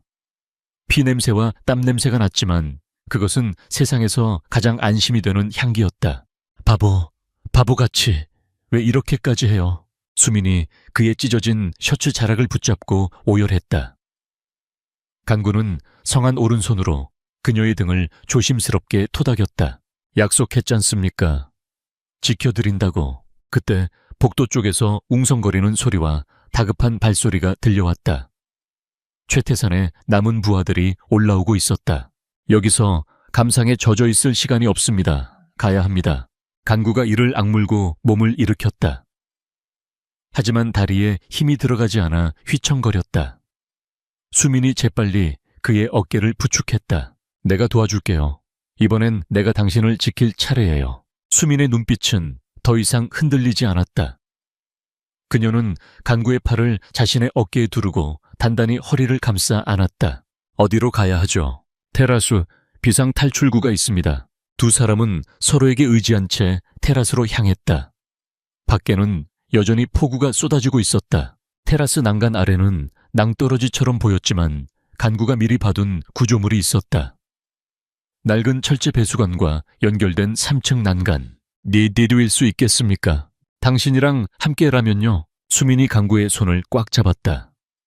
두 사람은 동시에 어둠 속으로 몸을 던졌다. 구당탕 3층 테라스 위로 거칠게 착지했다. 수민의 무릎이 까지고 드레스가 찢어졌지만 그녀는 고통을 느낄 새도 없이 다시 간구를 일으켰다. 저쪽입니다. 잡아. 위층에서 랜턴 불빛이 그들을 비췄다. 총알이 그들의 발치에 튀었다. 디디 위어여. 수민과 간구는 빗속을 뚫고 달리기 시작했다. 리조트 뒤편의 숲으로 향하는 길. 진흙탕에 발이 빠지고 나뭇가지가 얼굴을 때렸지만 그들은 잡은 손을 놓지 않았다. 숲의 입구에 다다랐을 때 어둠 속에서 수십 명의 그림자가 그들을 가로막았다. 최태산의 잔당들이었다. 앞뒤가 모두 막힌 상황. 간구는 수민을 자신의 등 뒤로 숨기며 나이프를 고쳐 잡았다. 수민 씨, 제 뒤에 딱 붙어요. 절대로 떨어지면요 안 됩니다. 싫어요. 수민이 단호하게 말했다. 그녀는 바닥에 떨어져 있던 굵은 나뭇가지를 집어들었다. 그리고 간구의 옆에 나란히 섰다. 이제 뒤에 숨는 건 안 해요. 같이 싸워요. 죽더라도 같이 죽고 살더라도 같이 살아요. 간구가 놀란 듯 그녀를 바라보았다. 빗물에 젖은 그녀의 얼굴은 그 어떤 영화 속 장면보다 아름답고 강인했다. 그녀의 쇄골 아래 흉터가 번개 불빛에 드러났다. 더 이상 수치스러운 낙인이 아닌 전사의 훈장처럼 보였다. 간구는 피식 웃었다. 절망적인 상황이었지만 가슴이 벅차올랐다. 알겠습니다. 그럼 등을 맡기겠습니다. 좋아요, 파트너. 두 사람은 어둠 속의 적들을 향해 동시에 달려들었다. 번쩍 천둥이 치며 세상을 하얗게 밝혔다. 그 빛 속에서 두 사람은 마치 춤을 추듯 적들 사이를 누볐다. 간구의 날카로운 칼날과 수민의 절도 있는 가라테 동작이 하모니를 이루었다. 수민이 적의 공격을 피하고 로우킥으로 중심을 무너뜨리면 강구가 마무리 일격을 가했다. 강구가 적에게 둘러싸이면 수민이 흙을 뿌리거나 막대기로 적의 시야를 가려 그를 도왔다. 서로의 빈틈을 메우고 서로의 호흡을 읽었다. 그것은 단순한 전투가 아니었다. 두 영혼이 하나로 연결되는 의식과도 같았다. 하지만 적은 너무 많았다. 강구의 체력은 바닥을 드러내고 있었고 수민의 동작도 점점 느려지고 있었다. 팀장님, 이쪽입니다. 그때 숲속 도로변에서 강렬한 헤드라이트 불빛이 쏟아졌다. 강구가 타고 왔던 차, 그리고 그 뒤로 나측은 검은색 세단 한 대가 미끄러지듯 들어왔다. 운전석 창문이 내려가고 중후한 목소리가 들려왔다. 달아 어서. 수민의 아버지였다. 아니, 아버지가 보낸 구조팀이 아니라 그가 직접 운전대를 잡고 온 것이었다. 아버지. 수민이 멍하니 중얼거렸다. 서둘러요, 놈들이 더 옵니다. 간구가 수민의 팔을 잡아 끌며 차를 향해 뛰었다. 적들이 총을 쏘며 뒤따라왔다. 타타탕 뒷줄이가 깨지고 차체에 구멍이 뚫렸다. 두 사람은 간신히 뒷좌석에 몸을 실었다. 출발해. 차가 굉음을 내며 급출발했다. 바퀴가 진흙을 튀기며 헛돌다가 이내 속도를 붙여 앞으로 튀어나갔다. 뒤쪽에서는 여전히 총알이 날아들고 최태산의 부하들이 채 올라타 추격을 시작하고 있었다. 괜찮냐, 수민아, 다친 데 없니? 앞좌석의 아버지가 100미러로 떨리는 목소리로 물었다. 전 괜찮아요. 근데 강구 씨가. 수민은 피투성이가 되어 옆에 쓰러진 간구를 안았다. 그의 얼굴은 창백했고 호흡이 얕았다. 강구 씨, 정신 차려요. 자면 안 돼요. 수민이 울면서 그의 뺨을 두드렸다. 간구가 힘겹게 눈을 떴다. 아직 안 끝났습니다. 완전히 벗어날 때까지는. 그의 말대로였다. 뒤쪽 도로에서 서치라이트를 켠 지프차 세대와 검은색 밴들이 맹렬한 기세로 따라붙고 있었다. 귀 꽉 잡아라. 늙은이 운전 실력 좀 보여주마. 아버지가 비장한 표정으로 기어를 변속했다. 폭우가 쏟아지는 구불구불한 산악도로 위 목숨을 건 죽음의 레이스가 시작되고 있었다. 수민은 강구의 차가운 손을 자신의 뺨에 갖다 대며 속삭였다. 제발 버텨줘요. 제발. 당신 없이는 나도 없어요. 간구는 흐릿한 의식 속에서도 그녀의 온기를 느끼며 손가락을 아주 조금 움직여 그녀의 손을 맞잡았다. 그것은 살겠다는 무언의 약속이었다. 거센 빗줄기가 자동차 앞유리를 뚫을 듯이 때려대고 있었다. 와이퍼가 미친 듯이 움직였지만 쏟아지는 폭우와 칠흑 같은 어둠을 걷어내기엔 역부족이었다. 그 꽉 잡거라. 한정훈 수민의 아버지, 이 스티어링 휠을 급격하게 꺾었다. 타이어가 비명을 지르며 젖은 아스팔트 위를 미끄러졌다. 차체 뒷부분이 가드레일을 들이받으며 불꽃이 튀었지만 그는 속도를 줄이지 않았다. 타타탕챙 뒤따라오던 검은색 SUV 두 대에서 쏜 총알이 트렁크와 뒷범퍼에 박혔다. 최태산의 잔당들은 지독했다. 그들은 자신들의 파멸이 확정된 상황에서 물귀신처럼 수민과 강우를 지옥으로 끌고 가려 발악하고 있었다. 간구씨, 간구씨, 눈 좀 떠봐요. 뒷좌석에서 수민은 피투성이가 된 간구를 품에 안고 울부짖었다. 간구의 얼굴은 시체처럼 창백했고 출혈이 심해 천이 급격히 떨어지고 있었다. 그는 간신히 눈을 뜨고 수민을 바라보았지만 초점이 흐릿했다. 전 괜찮습니다. 그는 거짓말을 하고 있었다. 그의 생명력은 촛불처럼 꺼져가고 있었다. 조금만 참아. 거의 다 왔다. 경찰에 연락해뒀으니 저 고개만 넘으면. 정훈이 100미러로 두 사람을 보며 말했다. 하지만 그의 눈빛에는 절망적인 기색이 스쳤다. 차의 엔진 소리가 심상치 않았다. 총격으로 인해 엔진 쪽에 손상을 입은 듯 차가 덜컹거리고 속도가 점차 줄어들고 있었다. 설상가상으로 앞쪽 도로가 공사 중인 구간이라 좁아지고 있었다. 오른쪽은 깎아지른 듯한 절벽, 왼쪽은 낙석 방지용 옹벽이었다. 피할 곳 없는 외길이었다. 쾅 뒤쫓아오던 SUV가 정훈의 차 후미를 강하게 들이받았다. 깍 충격으로 차가 크게 휘청거렸다. 정훈은 필사적으로 핸들을 잡았지만 차는 통제력을 잃고 도로 중앙에 멈춰 섰다. 엔진룸에서 검은 연기가 피어오르기 시작했다. 젠장, 정우는 시동을 다시 걸어보려 했지만 엔진은 쿨럭거리며 죽어버렸다. 뒤쪽에서는 SUV 2대가 속도를 줄이며 다가오고 있었다. 헤드라이트 불빛이 그들을 비췄다. 먹잇감을 앞에 둔 하이에나의 눈빛 같았다. 수민아, 정훈이 안전벨트를 풀며 침착하게 불렀다. 네 아빠, 차가 왜 이래요? 빨리 가요. 내려라. 강구팀장 데리고 저 앞쪽으로 뛰어. 코너만 돌면 경찰 바리케이드가 보일 거다. 사이렌 소리 들리지? 실제로 멀리서 희미하게 경찰차의 사이렌 소리가 들려오고 있었다. 하지만 이곳까지 오려면 시간이 걸릴 터였다. 저들이 먼저 들이닥칠 것이다. 무서운 소리예요. 아빠는요, 같이 가야죠. 수민이 공포에 질린 목소리로 외쳤다. 정우는 뒷좌석으로 몸을 돌려 수민의 손을 꽉 잡았다.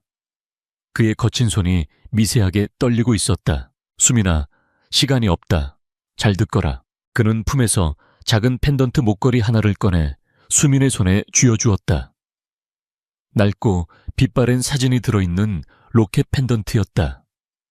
그 안에는 젊은 시절의 정훈과 그와 어깨동무를 하고 있는 또 다른 남자, 그리고 갓난아기를 안고 있는 여자의 사진이 있었다.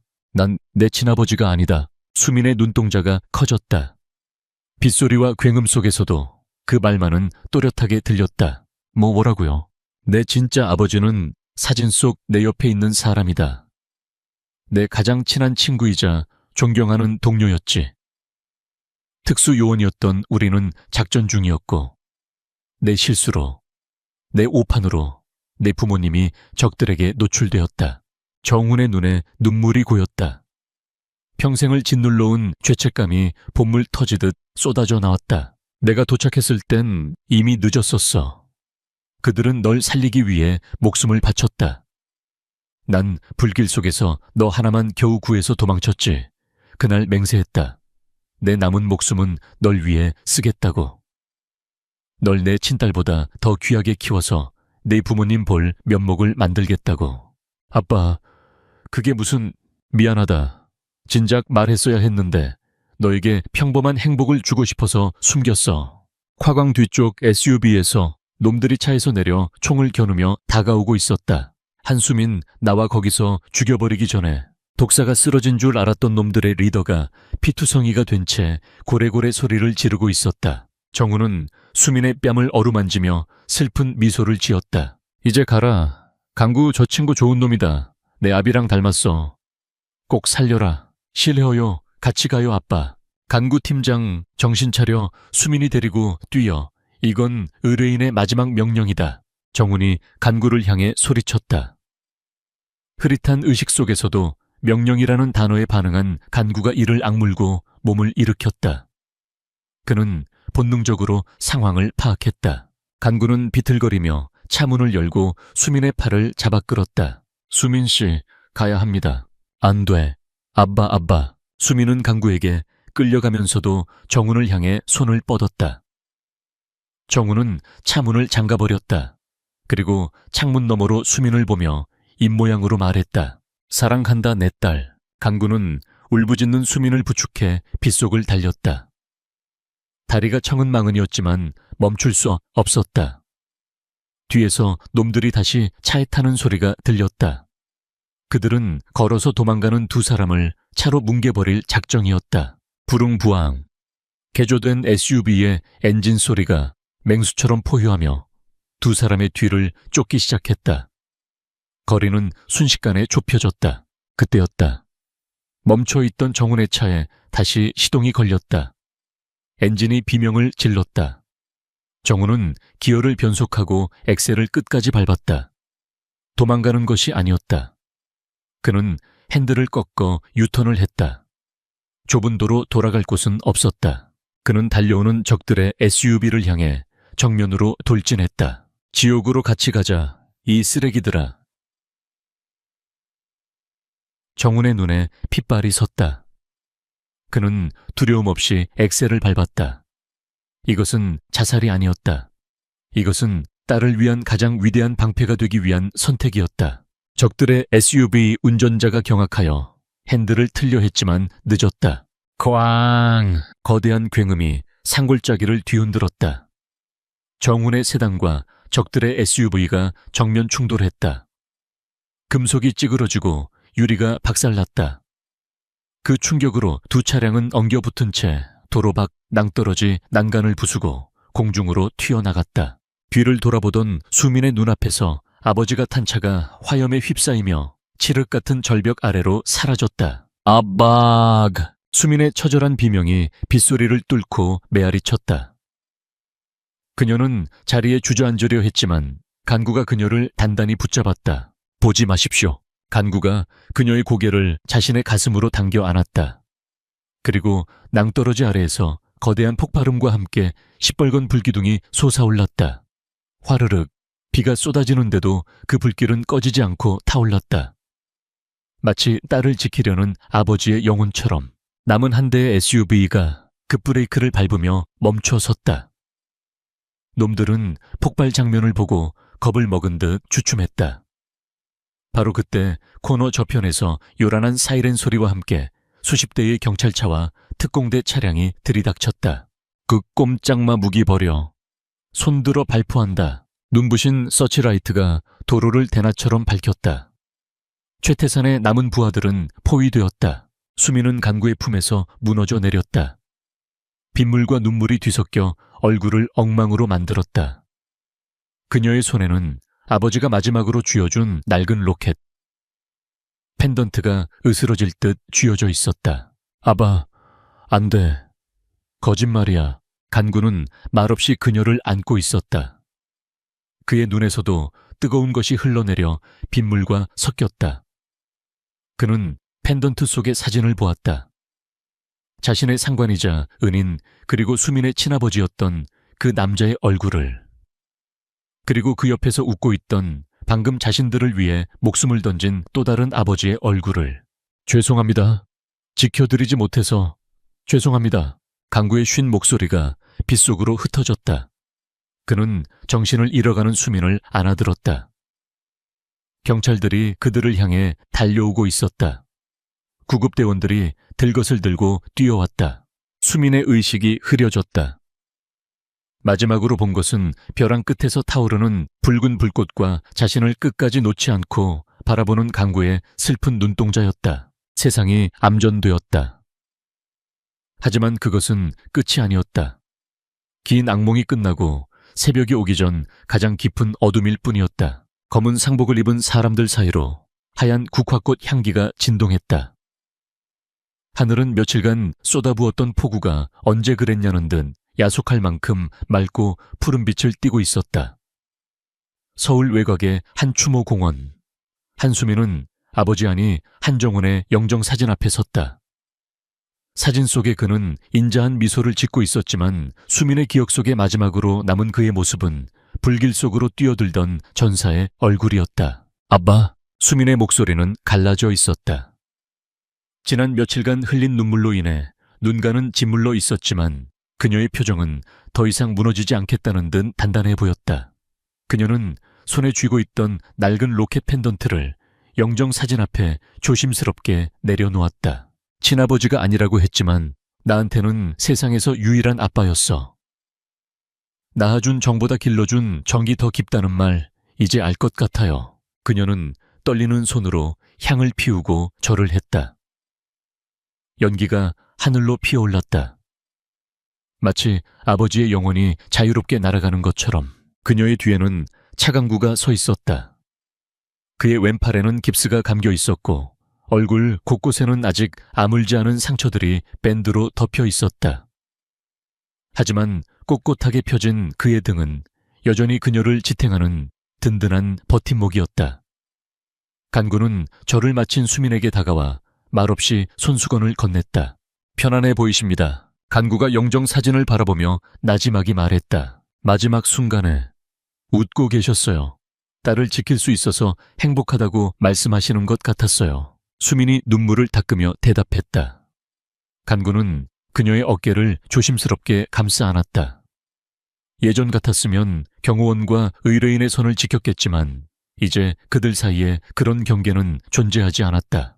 회장님은 훌륭한 아버지이자 최고의 요원이셨습니다.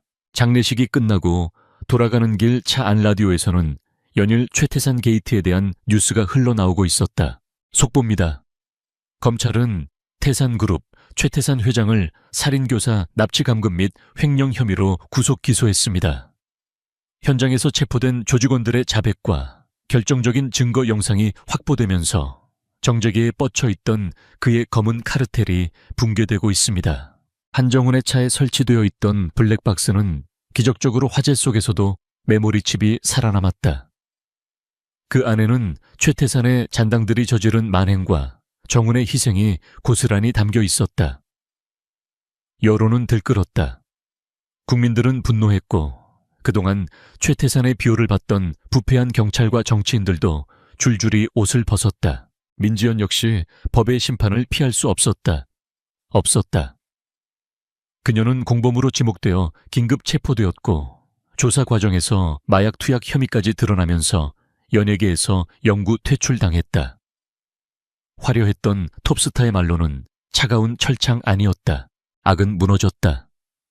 대가는 혹독했고 정의는 늦었지만 확실하게 실현되었다. 3개월 후 청룡 영화상 시상식장은 여느 때보다 뜨거운 취재 열기로 가득 찼다. 레드카펫 위로 수많은 별들이 쏟아져 나왔지만 모든 카메라의 초점은 단 한 사람에게 맞춰져 있었다. 리무진 문이 열리고 한수민이 내렸다. 그녀의 등장은 충격이자 감동 그 자체였다. 그녀는 목까지 올라오는 드레스나 화려한 액세서리로 몸을 가리지 않았다. 순백의 오프숄더 드레스. 그녀의 왼쪽 쇄골 아래에는 별 모양의 흉터가 그대로 드러나 있었다. 사람들은 숨을 죽였다. 한때 수치심의 상징이자 숨겨야만 했던 낙인. 하지만 지금 수민은 그것을 당당하게 드러내고 있었다. 그것은 더 이상 상처가 아니었다. 지옥에서 살아 돌아온 생존자의 훈장이자 어둠을 이겨낸 승리의 표식이었다. 플래시가 폭포수처럼 터졌다. 한수민 씨, 여기 좀 봐주세요. 아름답습니다. 수민은 카메라를 향해 여유롭게 손을 흔들었다. 그녀의 미소에는 그늘이 없었다. 그리고 레드카펫 펜스 너머 경호원들 틈에 섞여 있는 강구와 눈이 마주쳤다. 그는 턱시도를 입고 이어피스를 낀 채 미세하게 고개를 끄덕여 보였다. 잘하고 있습니다라는 무언의 응원이었다. 그날 밤 수민은 영화 붉은 제국으로 여우주연상을 거머쥐었다. 무대에 오른 그녀는 트로피를 높이 들어 올렸다. 이 상을 저를 위해 목숨을 바치신 아버지 한정훈님께 바칩니다. 그리고 그녀는 잠시 말을 멈추고 객석 어딘가에 있을 간구를 찾았다. 제가 어둠 속에 있을 때 제 손을 잡고 빛으로 이끌어준 나의 보디가드, 아니 나의 구원자에게도 감사를 전합니다. 우리는 누구나 상처를 가지고 살아갑니다. 하지만 그 상처가 우리를 정의할 수는 없습니다. 우리는 상처보다 더 강한 존재니까요. 우레와 같은 박수갈채가 쏟아졌다. 대한민국은 그녀의 용기에 환호했다. 그림자는 완전히 걷혔고 그녀는 진정한 빛이 되었다. 일주일 뒤 제주도의 한적한 해변. 에메랄드빛 바다가 끝없이 펼쳐져 있고 하얀 모래사장 위로 부서지는 파도 소리가 평화로웠다. 강구와 수민은 신발을 벗어들고 맨발로 해변을 걷고 있었다. 따스한 햇살이 두 사람의 머리 위로 쏟아졌다. 강구의 팔에 있던 깁스는 풀려 있었고 수민의 얼굴에는 화장기 없는 자연스러운 생기가 돌았다. 이제 계약 기간도 끝났는데 계속 따라다닐 겁니까? 수민이 장난스럽게 물었다. 간구는 쑥스러운 듯 뒷머리를 긁적였다. 추가 계약 조항이 남아서 말입니다. 추가 조항이요? 그런 게 있었나? 있습니다. 의뢰인의 평생 안전과 행복을 책임진다. 보수는 의뢰인의 마음으로 받는다. 강구의 진지한 농담에 수민이 까르르 웃음을 터뜨렸다. 그녀의 웃음소리가 파도 소리와 섞여 맑게 울려 퍼졌다. 비싼 보디가드네. 내 마음을 다 가져가려면. 수민은 걸음을 멈추고 간구를 마주보았다. 바닷바람이 그녀의 머리카락을 흩트려 놓았다. 간구는 조심스럽게 손을 뻗어 그녀의 머리카락을 귀 뒤로 넘겨주었다. 그의 손길은 전투 때와는 비교할 수 없을 만큼 부드러웠다. 강구 씨, 네. 그때 기억나요? 체육관에서 내가 했던 말. 당신이 내 칼이 되어 달라고 했던 거. 기억합니다. 수민은 고개를 저으며 간구의 손을 잡고 자신의 가슴 심장이 뛰는 곳으로 가져갔다. 이제 칼은 필요 없어요. 전쟁은 끝났으니까. 대신 그녀는 발뒤꿈치를 들어 간구의 눈을 깊이 들여다보았다. 이제는 내 쉼터가 되어줘요. 내가 지치고 힘들 때 언제든 돌아와 쉴 수 있는 집 같은 사람. 간구의 눈동자가 일렁겼다. 그는 굳은 살박인 손으로 수민의 작은 얼굴을 감싸 쥐었다. 이미 당신은 제 세상의 전부가 되었습니다. 수민 씨가 있는 곳이 저에게는 집입니다. 두 사람의 거리가 천천히 좁혀졌다. 파도가 밀려와 두 사람의 발을 적셨다. 간구가 고개를 숙였고 수민이 눈을 감았다. 따뜻하고 부드러운 입맞춤이었다. 그것은 격정적인 열정이 아닌 깊고 잔잔한 위로와 사랑의 확인이었다. 긴 터널을 지나온 두 영혼이 서로의 온기를 나누는 치유의 의식이었다. 입술이 떨어지고 두 사람은 서로의 이마를 맞댄 채 미소 지었다. 수민의 쇄골 아래 별 모양 흉터 위로 햇살이 내려앉아 반짝였다. 이제 그 별은 더 이상 아픔이 아니었다. 사랑하는 사람과 함께 미래를 비추는 길잡이 별이 되었다. 사랑해요, 차강우 씨. 사랑합니다, 한수민 씨. 수평선 너머로 갈매기가 날아올랐다. 화려한 조명 뒤에 숨어있던 어두운 그림자는 영원히 사라졌다. 이제 그들의 앞에는 눈부신 태양만이 가득한 진짜 해피엔딩이 기다리고 있을 뿐이었다. 지금까지 소설 무대 뒤에 그림자 원제 스포트라이트 뒤의 어둠을 사랑해주신 독자 여러분께 진심으로 감사드립니다. 어두운 과거와 거대한 악에 맞서 싸운 수민과 간구의 치열한 여정이 여러분의 삶에도 작은 용기와 위로가 되었기를 바랍니다. 비록 이야기 속 인물들이지만 그들이 보여준 포기하지 않는 사랑과 정의에 대한 믿음은 우리 현실에서도 여전히 유효한 가치일 것입니다. 상처는 치유될 수 있고 어둠은 반드시 빛에 물러난다는 희망을 전하고 싶었습니다. 두 사람의 앞날에 펼쳐질 꽃길을 함께 축복해 주세요. 감사합니다.